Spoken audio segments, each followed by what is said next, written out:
Ayal sezim menen süyleydi. Ayal akıl menen süylebeydi. Sana sen erkek emessin, sen akmaksın, senden bala tuğum gelbeydi aytıp koya verişi mümkün. Antkeni bu akıl menen süylebeydi da. Köp arızdanıp keledi da, anan ayalı mintiп aytты, antiп aytты. Андай emez.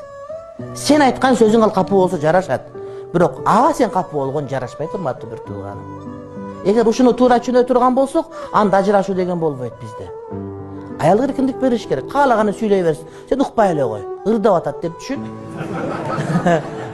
Анан бүткөндө сүйлөшө бериш керек кайра кадимкидей эле.